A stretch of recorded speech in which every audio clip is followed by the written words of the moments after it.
Good evening, cigar lovers. Here we are, Davidoff of London, with a very special guest. It's not every day you get not two, but three Sahakians having a cigar. Emily, welcome to our shop. What an honor to have you here. Of course, you're my dear cousin. We've known each other our whole lives, but you're also the creator of this amazing brand, Chateau Diadem. I can't wait to talk and get smoking. Welcome. Thank you. Wonderful to have you here, Emily. Thank you. I'm so proud to have you here, sitting here with us, enjoying a cigar that you have made. It's an honor for me, really. I'm so happy to be here. I can't actually believe that I'm here, but I'm excited to smoke a cigar with the two of you. Oh my God, Emily, you don't understand. I've wanted to do this since you first told me about the project, yourself and Thierry. However, some of our audience may not know much about the story or indeed your cigar, or of course the wonderful person Emily. So could I trouble you to give us a little bit of an introduction to yourself, what brought you to really the point in your life when Chateau Diadem became something, and of course then we'll get on to the brand as well. How far back? Because as far back as you want. I remember Uncle Edward coming. Let me ask you first, why Chateau Diadem? Where did that name come from? Let's start from there. So you will actually have more answers to this than me. So when my cousin Thierry, so Chateau Diadem is with my cousin from mom's side. When Thierry and I decided to do this brand together, he called me up and he said, I've already thought of the name and I already have the branding and it's going to be called Chateau Diadem. And he showed me the castle and he showed me the name, and it was very sort of knights in shining armor, and it was a very masculine, you know, there's the castle and there's the queen and the king and this is the blends, and I looked at it and I thought, there's no castle, and why diadem, and why, then I started to remember that Thierry, since he was a kid, he's always been obsessed with castles. Oh. But why? Because when he was younger, on Saturdays, his father would take him downtown Geneva jump in the Cadillac. It was their special moment together. We weren't allowed to call him. We weren't allowed to play. It was him and his dad, and they would go down to see Zino at the Davidoff shop. And at that time is when there was this whole edition of the chateaus.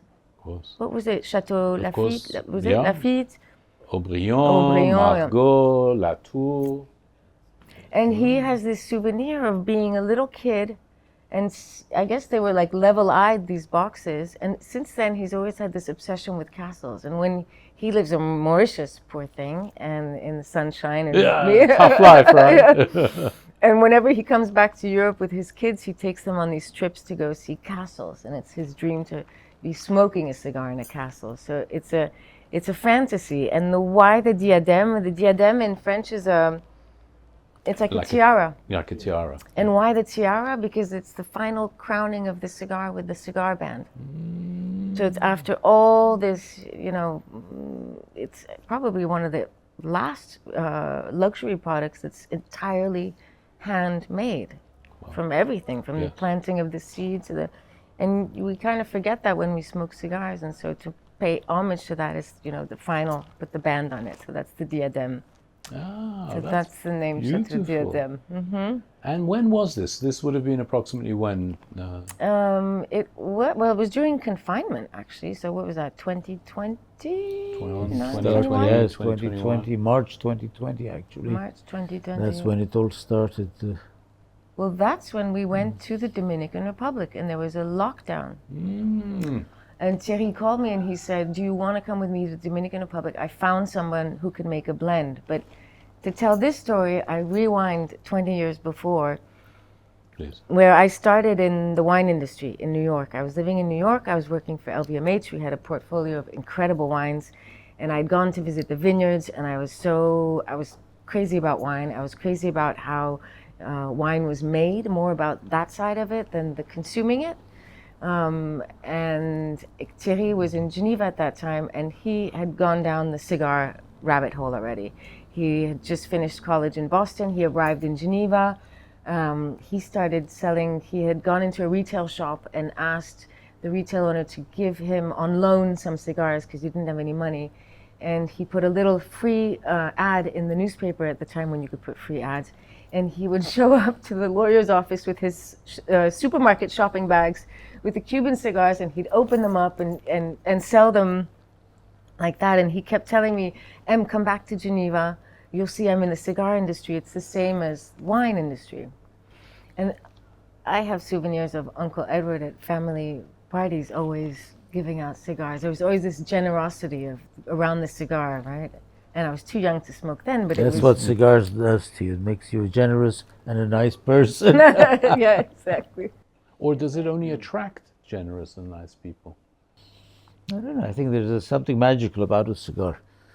Anybody that enjoys a good cigar as a true and a genuine cigar smoker is a nice person. Well, we've often talked about that, Eddie. Okay, so you're coming from the wine world. You've been in New York. Thierry's got into cigars. So what's happening then? Where's your journey? I quit my job in New York, and I said, what I really want to do is go do the harvest in Australia. And I called Thierry and I said, I'm stopping by, but I'm just stopping by. I'm going to Australia and I'm going to do the harvest. And I'll never forget, he picked me up from the airport in Geneva, and it was springtime and everything's, fluorescent green, beautiful. I was used to seeing like a slither of blue sky in New York where you're like, look at that little piece of sky. And everything was just flourishing. And he said he had just got himself a boat on the lake. There was a heat wave. I mean, it was like, and he said, just stay the summer. Just stay the summer and then go do whatever it is you want to do. And I stayed the summer, and he gave me my first cigar at that time. And it was a Trinidad Fundadores. Wow.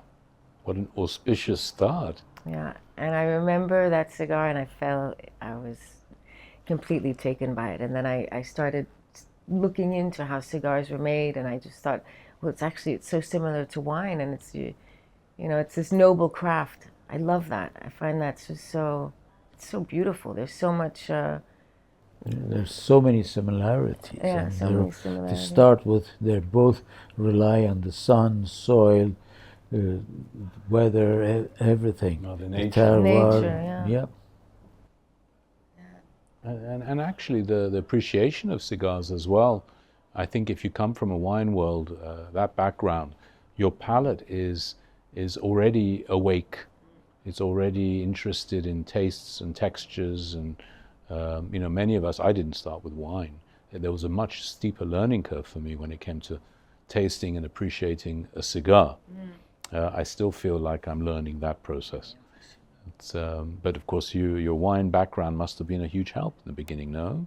Yeah, definitely. I mean, when I started learning that in cigars you had the same you have the flavor wheel, and it's similar aromas, and the marriages also, you can pair it with things. It's very, very similar to wine. And I never left. I never left Geneva. We started working in cigars together. Oh, so you never got to Australia? Never got to Australia. Never got to Australia. Started working in cigars. Took wine classes in parallel because I don't know, I didn't want to lose one and the other, and actually they complemented each other very much. And we always said, wouldn't it be fun one day to do our own brand? But back then it was just Cubans, and so it was impossible. It was just sort of an idea of it. So that stayed in the background. That was a sort of bubbly, percolating idea that was like a good cheese or a good wine was maturing in the back of your heads, right? Probably, yeah. Okay, and that brings us to and then fast forward 20 COVID. years. And what was it about COVID? Were you sort of bored at home wondering what we need to do? We would talk, like most people, you would have Zoom calls, right? Zoom, and we would Zoom with Thierry, and we'd smoke cigars together. And one day he just said, I found somebody who can make a blend for us in Dominican Republic. So that's where we're back to the beginning, yeah. And so we went on this adventure and we started as a white label. It didn't last very long. Yes. So you set up the brand, you got the logos, the branding. I mean, it's beautiful. We're going to look closely at that in a moment. But before we dive too deeply into that, everything you've already said, I'm watering the mouth. Let's have a smoke. Can I trouble you to pick some cigars for Dad, myself, and you? For sure. Yeah? Yeah, absolutely. I have a good idea. Should we go to the humidor? So, let's go. Welcome to the humidor, Emily. I'm sure you Wow. recognize these beautiful cigars. Beautiful. So, what do you think we should enjoy tonight? Well, for my uncle Edward, I know that he loves this size. Oh, good choice. choice. Good choice, Emily. Thank you. For you, I think the double robusto. Oh, I haven't tried try- that haven't tried before. I that would one. love to try that. And for me, this petit bellicoso that I love. So small. Oh, I know, I love it. Wonderful. I love it. Let's do it. Let's do it. enjoy these. Emily, thank you for your beautiful selection. Tell us a little bit more about the ones you've picked for our smoking pleasure. So this is our first blend, Conviction, and it's Ecuadorian wrapper. The binder is Olor Dominicano. And in the filler, there's one leaf Nicaragua Esteli and then 2 seeds from Dominican Republic. So it's a blend. This one, actually, the double robusto, was the one that we launched the first. Then the second series came with a petit bellicoso, and the Lancero, which is the one. It's my favorite cigar, but I think it's because it's your favorite. It's too. definitely my favorite cigar as well. This is one that I wanted to do at the beginning, and Thierry begged me not to launch it at first because it's such a difficult cigar to roll, and I said, fine, but we're going to make it at some point. And we launched that one, and that was actually our best scoring cigar from Cigar Journal. Yeah, it scored a 92, so really proud of it. But it took a lot of, we had a lot of runs on that one Yes. to get it right. Well, Lanceros are notoriously difficult to roll.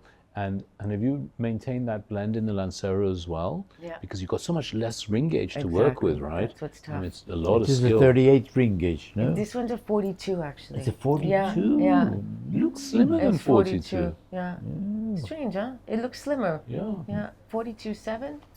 This is the double robusto. It's a 5.5 by 55. Mm-hmm. And the petit bellicoso is a 4-inch by 55 also. Wow. Oh, that's exciting.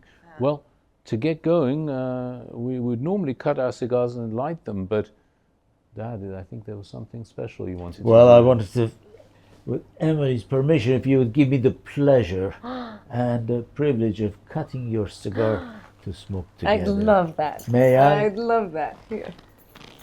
Thank you. Thank It's you. not every day that we have such a wonderful and a dear guest sitting with us, Oh, what a treat. providing us with these lovely cigars. Let me move this slightly out of your way. It's not in my way.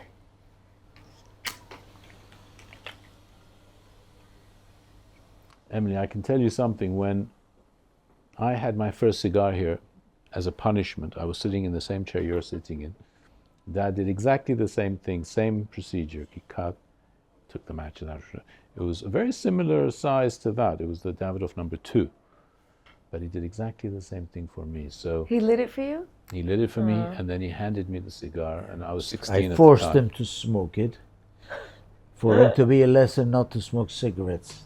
Ah. Little I knew that he was enjoying it, and his punishment became enjoyment.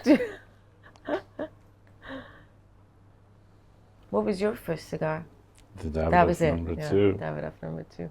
You never sneaked one in before, secretly. No, I was quite healthy at the time and into my rugby and swimming and all that. So the idea of smoking, I was never a cigarette smoker. So there was no. I had an interest in tobacco because I was fascinated by Dad and when he would enjoy a cigar or his pipes. He used to have his jars of pipe tobacco and all the accessories that came with that.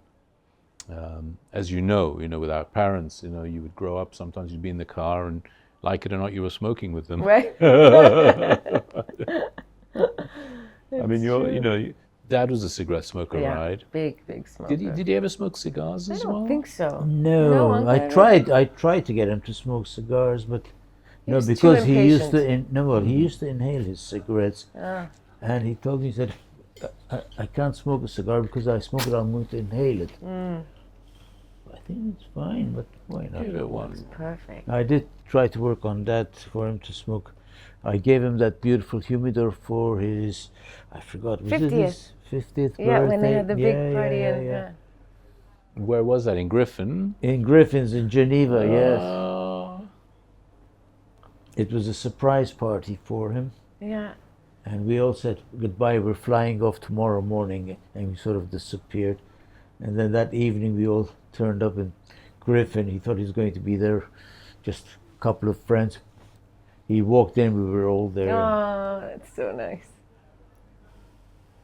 Uncle Edward, what was your first cigar? God, my first cigar was a Partagas. Which one? It was a Partagas, like a Corona size in a glass tube. It's fine. I've done a good job, Letter. You've done a very good job. I'm not saying anything. You do an impeccable job.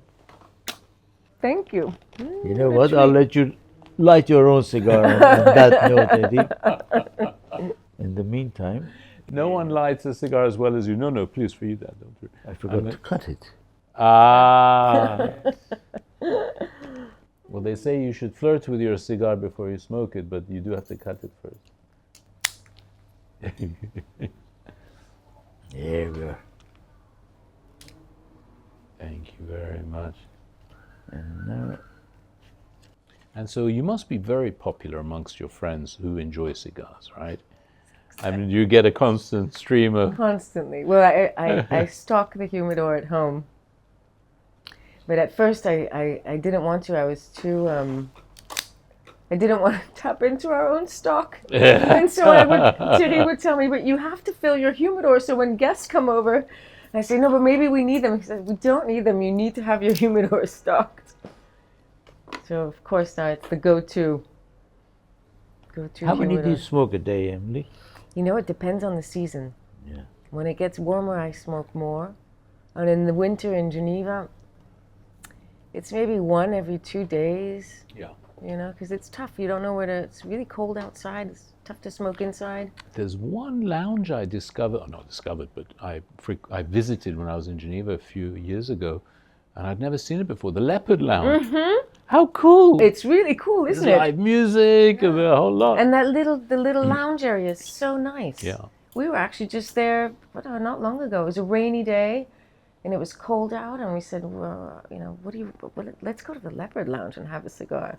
And are there Yeah. many other lounges in Geneva that you can access like that? Not that. There's, of course, the House of Grauer, Yeah, which is beautiful. I go there sometimes, but not so It's a many unique other than, place. It's elegant. Yeah, it's unique. There. It's something else. Yeah. The cigars that we saw there were just unbelievable. We didn't want to leave, right? No. It's become a joke because I get teary-eyed when I go every time because it's down to the wood. Everything is handcrafted, made to measure in there. Even the coffee cups are hand. You know, there's not one that looks like another, and he gets into so much detail. Does he still have that beautiful old Chevrolet parked in front of the entrance? Yes. That's true. I remember you went. Yeah, I remember when you went. Yeah. Went to visit. What a beautiful introduction. It's not the first time I'm smoking one of your cigars, but I think it might be the first double Robusta I'm smoking. Really? Starting off as very mild, but this is the second or third puff. I'm sure it will start to Build I up hope a it doesn't little. get too strong because, you know, I I know. don't like very strong blends, particularly with the Lancero size. Well, if you ask nicely, Emily might make a blend without ligero, no? Exactly. Well, a little bit the horror won't hurt, Just but a little, just a touch. Yeah. How would you define the strength profile of the blend? Well, we say it's about from medium Mm-hmm. to strong blend, flavor profile. Then in terms of, I shy away from giving flavors, just because I find it so personal, and I know what I look for, and I'm sensitive to. I like creamy cigars. I like to find cocoa in them, and Very much. but then but you know, not I've read strawberries people, and leather no, and earth no, but I've and heard people say sky. licorice, and I heard, you know, it's up to you really. I think all we can do with Thierry, that we try our hardest to make sure that whatever it is that we bring out onto the market is the draw is good, the tobacco was chosen well, it's been fermented properly, and we're confident about the blend, and then beyond that, it's up to flavor. So you might like it, you might not like it, but at least you can't reproach it for anything, any defects or anything. Absolutely Which right. can happen, obviously, because it's such a handmade I product. could you know. taste that there is age in this tobacco I'm smoking. How many Yeah. years do you age them? Yeah, they're all aged 3 to 5 years, the tobaccos. And we don't know exactly down to the detail of, because we work with very, very small suppliers. Well, of course, and you know, you're a relatively young brand. You've got through the birth, which is the most precarious time for a brand. So congratulations and Thank you. chapeau for that. Thank you. It's not easy, you know, to get beyond 2 years for anyone in a new business is really difficult. What sort of packaging do you do, Emily? Do they come in? So the packaging, so these are all boxes of 12, except for the half Coronas that come in these little, have you seen these in these little 5-packs? Well, you have them in your They're beautiful. little 5-packs. And It sells so well Really? because not only is it, I think, one of the best cigars for the pound you pay that we have on the shelf here, but also the format is just so easy. It's Someone easy. wants 20 minutes for a great handmade cigar. Well, actually, it's Uncle Edward, unbeknownst to you, that because I called you once, we spoke, and I told you that we were making a Lancero, and you said, it's my favorite cigar, and you can give your morning ritual, but it's what gave the idea also to make this half Corona, which is essentially a half a Lancero. Because the tell infamous- us, It is known, there's no secret that I do. I would always sort of, if I pick up a Lancero, this one, like I did earlier, I would cut about 1/3 of it off in the morning with the coffee, after coffee, and have a few puffs and smoke that, and then about 2/3 of it I would enjoy later in the afternoon. But this one, as we're sitting here and talking, I didn't want to do that because it's wonderful. This will last. I hope it will last for the duration of our conversation here. Of course, if Eddie is kind enough to offer me anything to drink with it, even better. But that's we shall see. did you know that was coming? Well,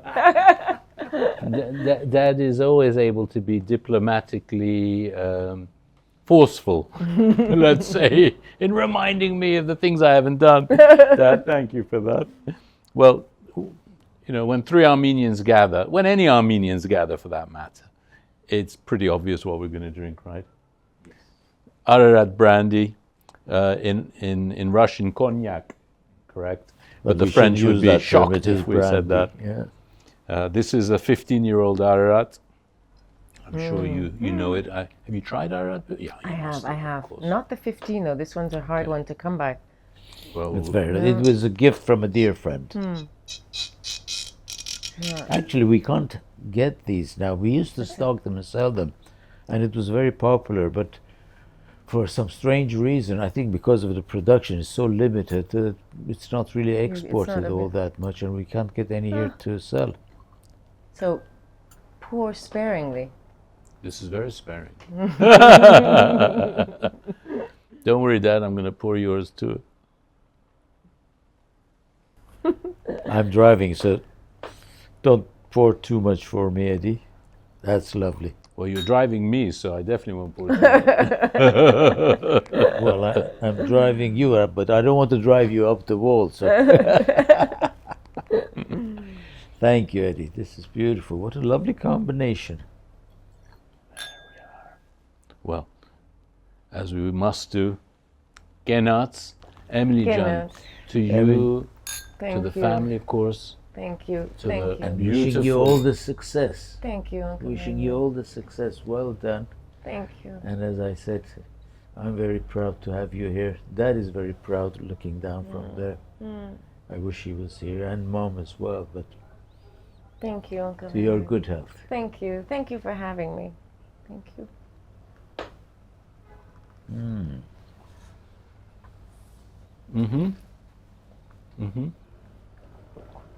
Oh, that's lovely. Yes. I've always enjoyed, there's a lot of cognac which I find a little bit too strong. So smooth. It's very smooth. Smooth and it's sweet. It has a certain sweetness to it. Let's try it now with the... So, Emily, I know you've been touring, of course. You've been not just brand creator along with Thierry, but also you're very much the face of Chateau Diadem. We're very proud, of course, to see that. And you've won some accolades. Yes, I think you were best boutique brand according to Cigar Journal last year, right? Yeah. What an accolade! I mean, that's in 3-4 Congratulations. short Thank years. you. Yeah. 5 years, you've hit that already. What do you see coming up in the future in terms of either expansion or ideas? So we're working on 2 new blends finally, because since we launched, we just had this one blend which was Conviction and the Splendor that was made for us by Eladio Diaz, and we couldn't. Everybody's been asking us, so when's your next? But it's been such a steep learning curve for us that it took a while.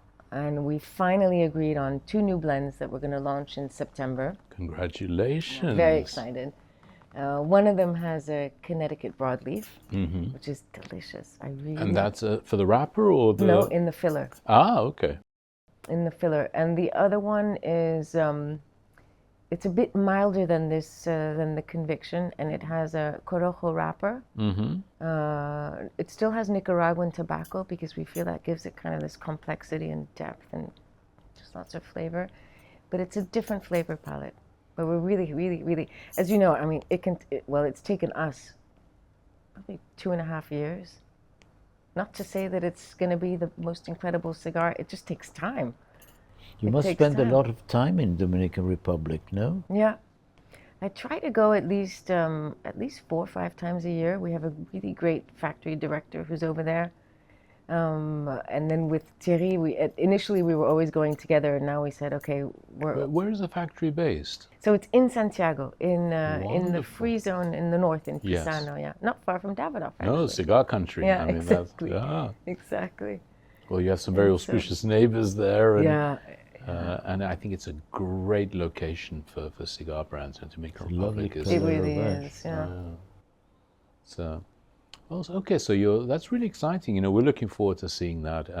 I have to say, by the way, when I first heard that you were doing cigars, and of course, you're very, very well supported here in the UK by Brightleaf, who are the ones who import it on your behalf and supply us.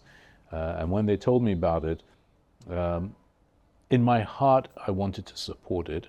But in my head, I said, I have to try the cigar first. And I remember when I saw Thierry and you in Dortmund a few years ago now, we smoked the cigar, I was impressed, so impressed.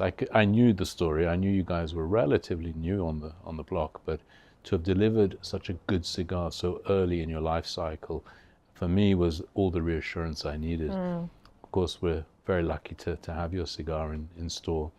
And of course, the customers don't lie.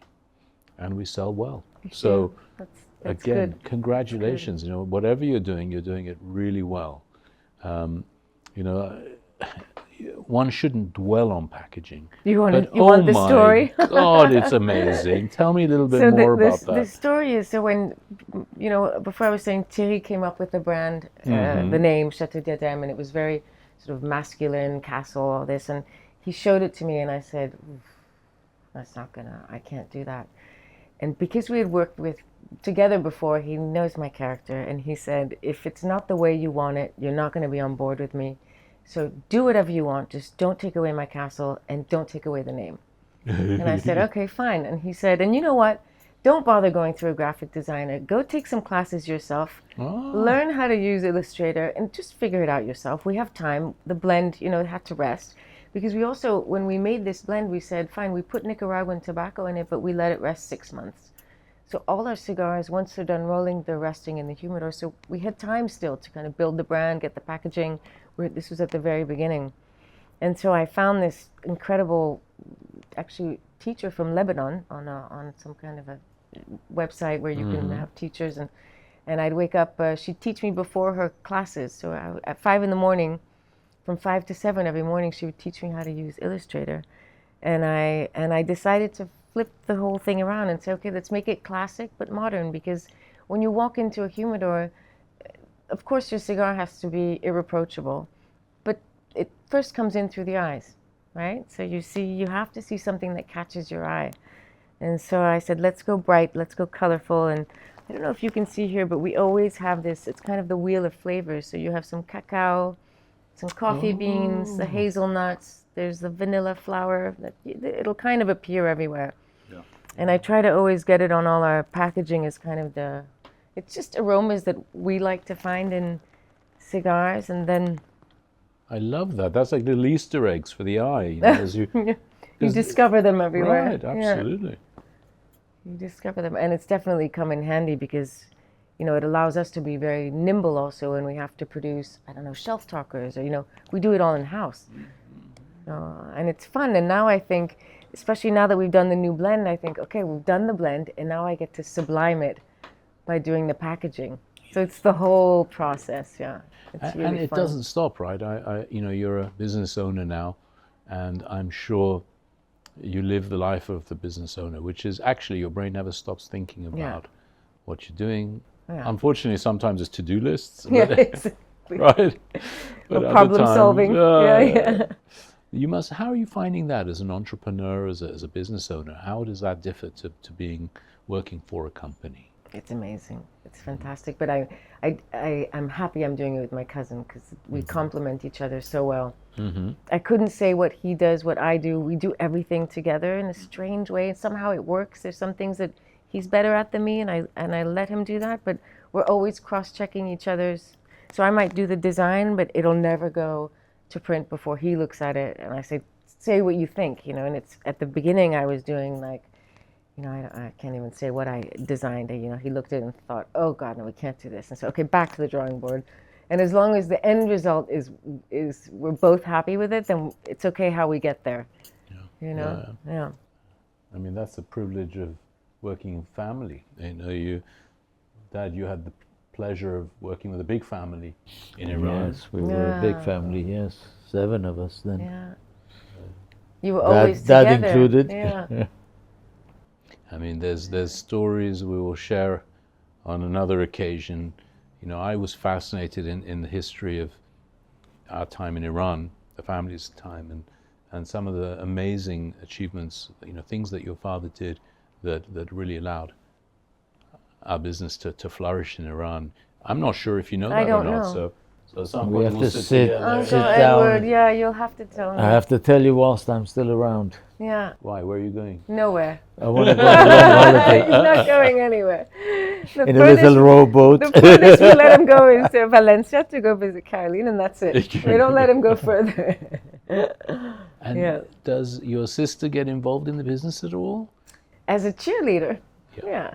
She's rooting on the sides, and I mean, again, what an accomplished, not young lady anymore, what an accomplished woman she is. Yeah. You know, I'm sure she's very proud of you. I know you're very proud of her. At some point, are we going to see a Marlene blend? No, I would do an Edward Sahakian blend before. She doesn't smoke really. Her husband does, though. He really enjoys the fact that I make cigars. Well, surely there's a duty to start smoking, right? Exactly. Well, this is wonderful because again, you're building something that may have legacy. That it could be multi-generational. You know, I'm sure Dad didn't think of that when you were opening the shop here. It only happens by accident. It happens by accident, by time, by circumstances. Yeah. Well, Thierry's daughters are, I think, 13 and 15 now, but for years they've known how to light a cigar, cut a cigar. He has them They bring out the cigars at the party. They know how to cut and light them. So he's, preparing them for a possible future in the industry. Of course, if they want to, and we'll see. We'll see what the future holds. But with Thierry, we always say, with a little luck, we'll never stop doing this because it's so fun. Are you in the U.S. market already? So we just launched in the U.S. This past year. We went to the PCA last year, but it was sort of a, getting our bearings. And this year was kind of more of an official launch. And slowly, we know it's a huge market, and it works differently than Europe, where you can have, because our model is one distributor per country, but in the U.S. it's completely different. Our distributor just dispatches, and then it's really more the retailers that order directly. Oh, I see. Okay. So you really have to be out there, and so we're very happy. We had a great PCA this year, but we're going slowly, we said. Yeah. It's the sort of market that I think if you break in and you become popular, it can overwhelm your supply also very quickly, right? You kind of have to scale up your growth. You want to be big enough, but you equally don't want to sort of stretch yourself so much that you lose touch of either the quality or the sort of the resourcing behind it. I mean, you have to see the quality control that goes into that. I mean, tell me about it. It's crazy. Thierry, he's very, he can get obsessed with things. So everybody in the factory has a scale, and by a scale, it's these scales that you have in the kitchen that weighs powder, so milligrams. And let's say the bonchero has a scale, the person putting the wrapper on has a scale, the head of the galera has a scale, and they're all weighing the cigar individually, and they know each one what the weight should be as it goes along. And we just recently acquired a draw machine, so after the bonchero is done, he weighs it. If it's the right weight, it goes into the draw machine. But we're down to milligrams, so we'll say Robusto between 13 and 15, and it has to be 13 and 15. We won't take 15.2, we won't take 15.3.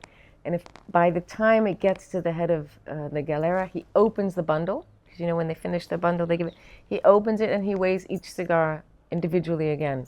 And if there's a discrepancy, he just flips the cigar in the bundle, puts it in the humidor, we let it sit for 3 months, and then we take it out and we weigh that one cigar again to make sure.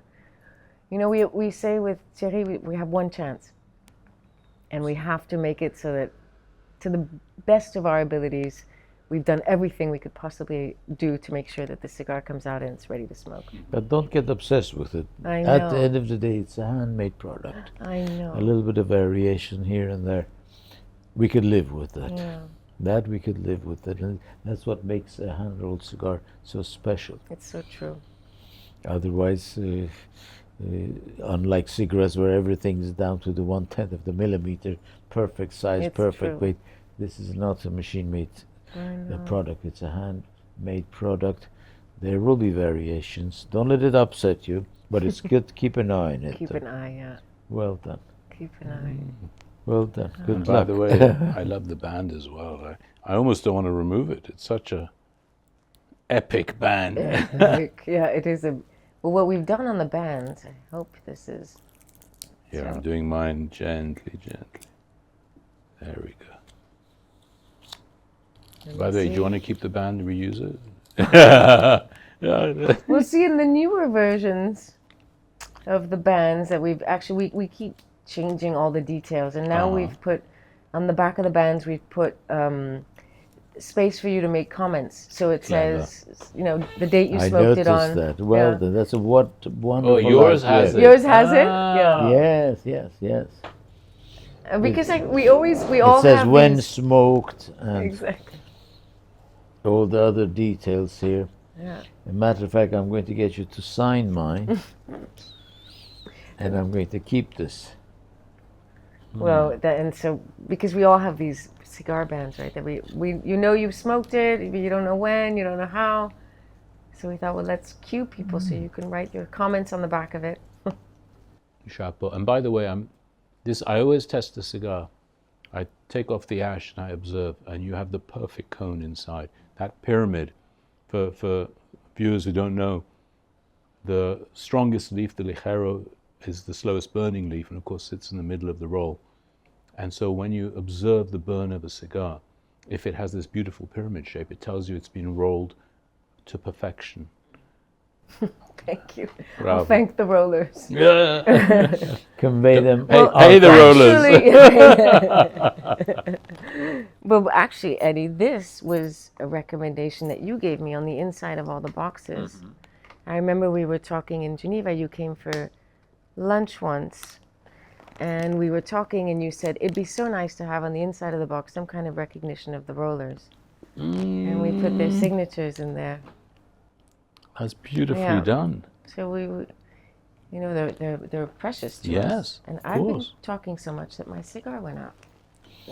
That's the beauty of a cigar. It waits for you when you're talking. Yeah. It waits for you. It doesn't true. burn down. And then when you're ready, you just You relight light it it and up. continue. Sometimes my cigars have known to wait 24 hours, sometimes even 48 hours. And I come back to it and I pick it up, relight it, and continue smoking. My father does not live by the same rules the rest of us do when it comes to cigars. He writes his own rules, and you know what? Good. If anyone can, he can. Yes. That's true. That's true. It's a beautiful label.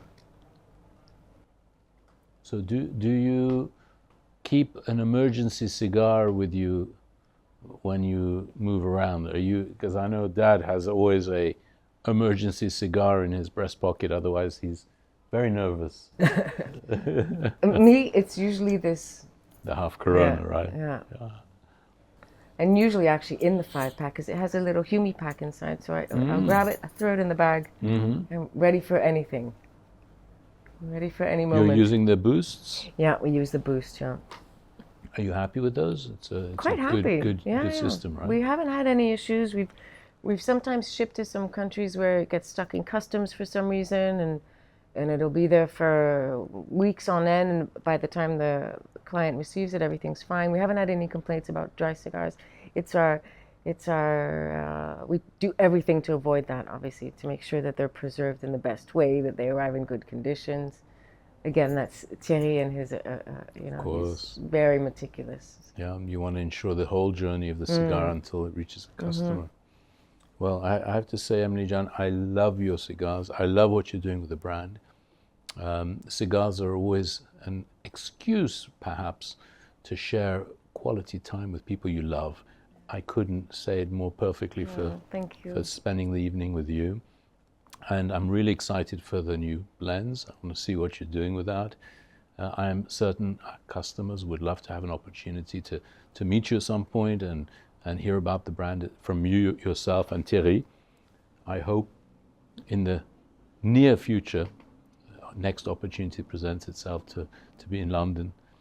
Please let me know. We would love to organize a gathering, some of our clients, and smoke through some more of your beautiful and cigars. I know Thierry is so sad not to be here. He was On your messaging me next just visit, before God willing, saying, you could bring him with I you. will.